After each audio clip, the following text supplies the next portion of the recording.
This is a pretty new story, from what I understand, although it goes back a couple of years. Okay. Self-defense, a moida. Shooting death divides a community.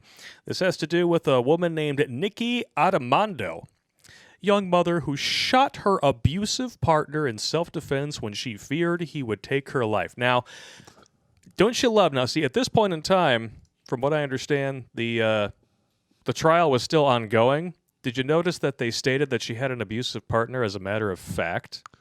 There was no alleged, no nothing. That was her defense in the trial. Mm-hmm.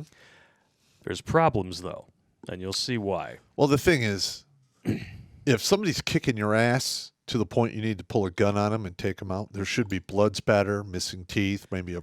Exactly. This guy, according to forensics, appeared to be sleeping. She claimed that he was coming at her. Although forensics has a different story. Let's check this out. Investigators are developing a theory that Nikki shot him while he was sleeping because the medical examiner rules that it's a hard contact wound.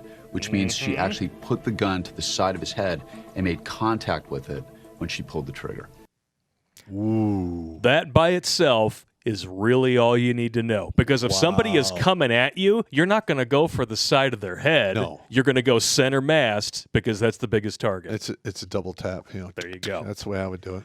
But of course, or should I say, but of course, a bunch of activists decided to scream and cry, and they pointed to some law in the state where this happened, and they got her sentence reduced by half under the Domestic Violence Survivors Justice Act, even though there is still no evidence whatsoever other than second-hand eyewitness accounts that this even occurred.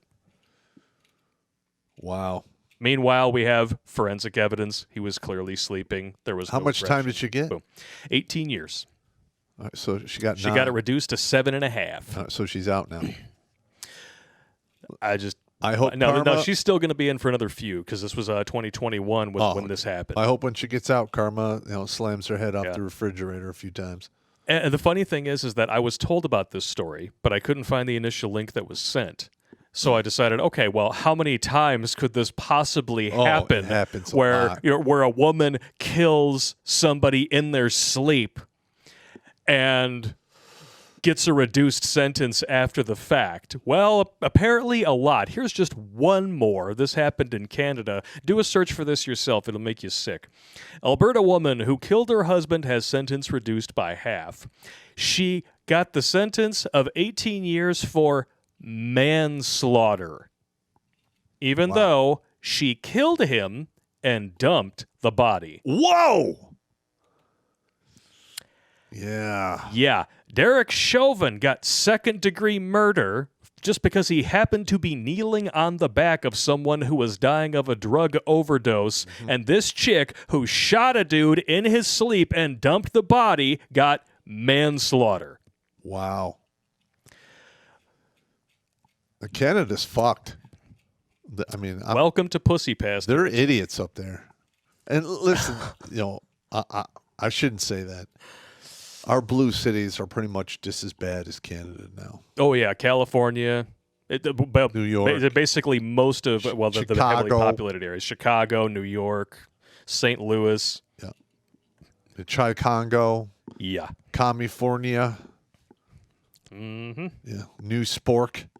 New Spork. Yeah, it's a crazy time to be a dude. It is. It really is. Because, I mean, even if, like, say you come across one of these ladies, and you might think that, from the afterlife, you're watching shit go down, and you're like, oh, man, well, she shot me in my sleep and fucking dumped my ass in the creek. There's no way she's not going to get murder one for this, and she gets manslaughter, and then she gets her sentence cut in half. That's bullshit. Wow, I'd be up there like, yeah, can you get me, like, on the first train back so I can fuck this bitch up?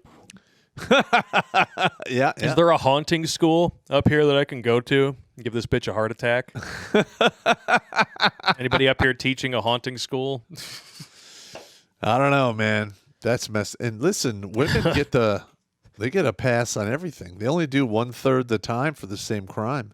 Yeah. That needs to stop. I mean, when you're looking at what's clearly first-degree murder, and it gets passed off as manslaughter, and then she gets a reduced sentence on top of it, you don't really need any other information, do you? This is not a society that oppresses women. This is a society that hoists them up on a pedestal. Even and when they don't deserve it. Yeah, and the only patriarchy that exists are the transformers, which were lifted up by the feminists in the first place, and now they're bitching about it. Yeah, yeah. They basically created a get-out-of-jail-free card for perverts and predators in the process, because now if you want to go and take a look at people in the opposite sex locker room, all you got to do is throw on a dress and say you identify as that, and then you can go listen in on people taking a pee-pee. Yeah. You did that, feminists. You brought Marxism here. You taught it in schools. You made this shit possible. 100%. Watch Grunt Speak live every Tuesday and Thursday at 8 p.m. Eastern. And if you want to join Pop for Supporters Sundays, go to redonkulous.com/donate and make a monthly pledge. A link is in the Meat Gazer box.